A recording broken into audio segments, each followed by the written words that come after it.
Bitcoin dumped tonight due to Elon Musk's statements. Call it irresponsible if you may, although the technicals were weak to begin with, and I am rather convinced that we'd end up going down with or without Elon. He just caused the reaction to be much steeper.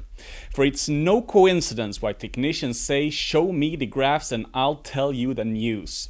Over the last few weeks, I have been rather vocal both on this channel and especially on Twitter about how I still expect the $42,000 to $45,000 range to be in play. This episode that you're about to watch may come across as a post-construction, but it's not. I was working on it all day yesterday but didn't manage to finish it on time. It's merely an extension and clarification of whatever I've been discussing here and on Twitter. Hence, all of the things that I bring up in this episode are timestamped from way before Elon began trolling about. I was in fact puzzled whether I should publish this episode or not after tonight's dump, but eventually decided to do so as it contains a lot of valuable information on how to predict, understand and map out difficult movements such as those in Bitcoin lately. If anything, it's a great episode for anyone who is looking at deepening their technical skills. With that said, I believe Bitcoin may have one more leg down to go, the fifth wave of the C wave. I will be looking at scaling back into my all-in now, and I will equally so go in really heavy in Marathon Digital holdings. Here goes. Whilst one optimist after another believes Bitcoin's next move is straight to the moon, I stand by my thesis that the $42,000 to $45,000 area is still very much in play, and especially so as new big technicals have emerged that support precisely that.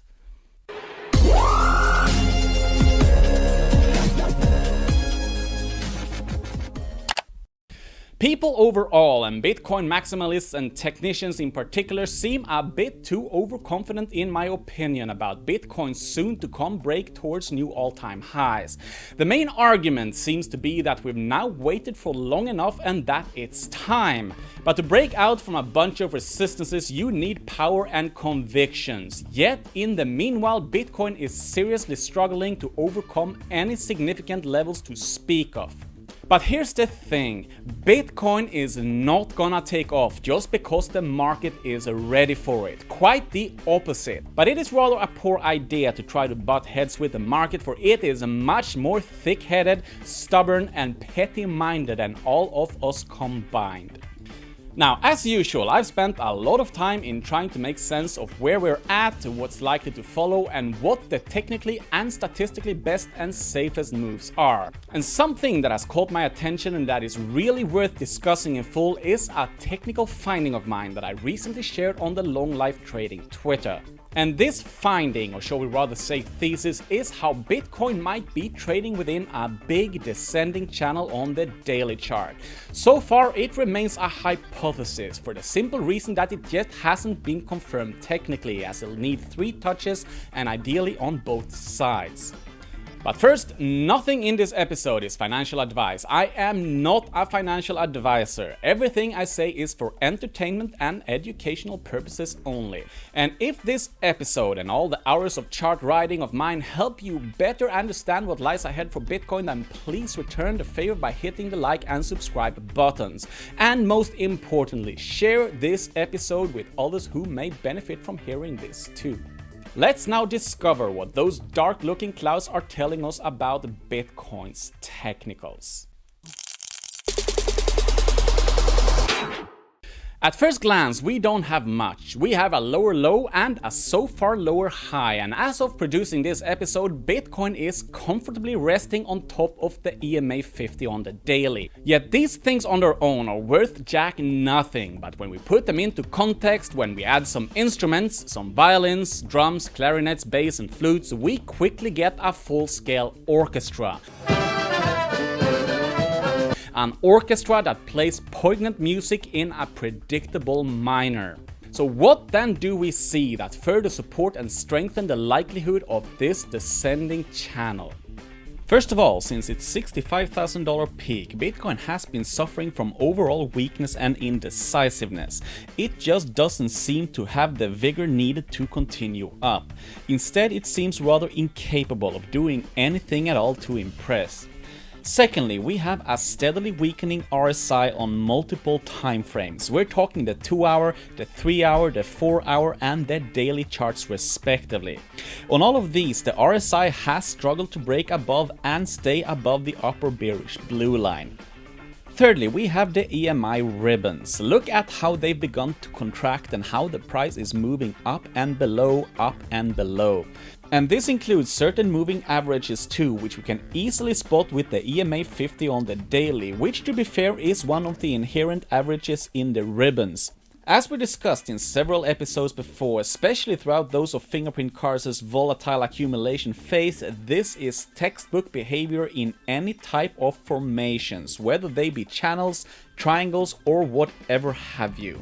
Literally what I'm getting at here is that continued zigzag movements back and forth through contracted ribbons or generally through moving averages is a sure sign of sideways or consolidating moves, or in this case of a descending channel.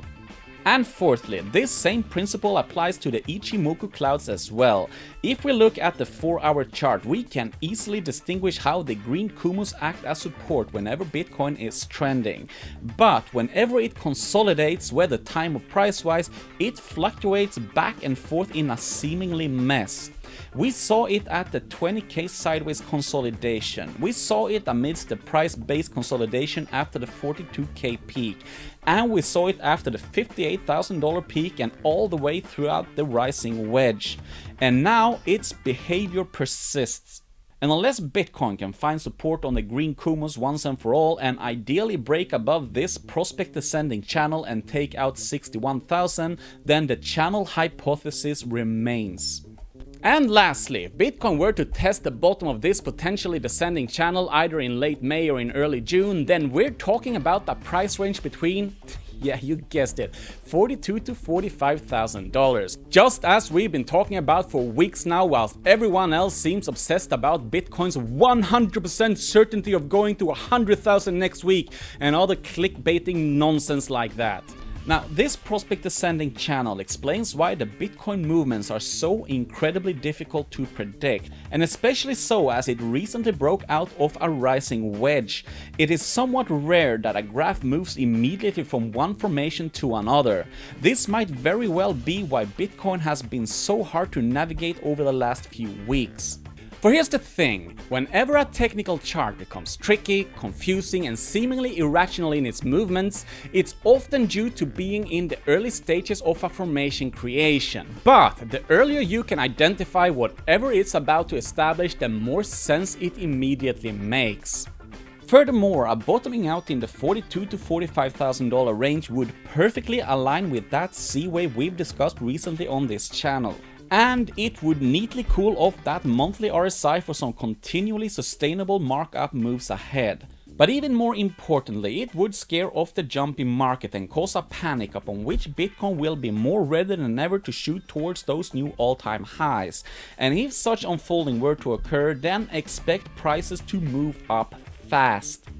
Of course, with that said, if Bitcoin were to immediately proceed to break above the $61,000 level and stay above it, then I will re-enter with my all-in and with a tight stop loss at that, as discussed throughout this 2021 Bitcoin series. Now, this episode in turn serves two purposes. It's here to distinguish the likely upside and downside respectively, and it's here to tell us that if Bitcoin were to break above $61,000, then that will be stronger than first anticipated.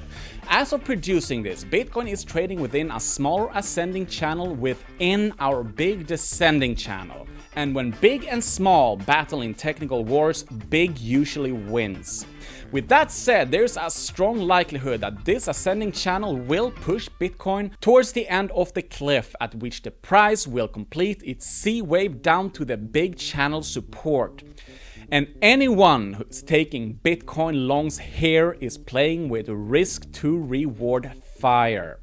With that said, counter to all the bullish expectations out there, I stand by my long since thesis of a breakdown to the $42,000 to $45,000 level. Do not be surprised if Bitcoin were to go down there, for unless it shapes up and begins to show some rapidly developing strength, chances are we're going down. And that certainly means marathon too.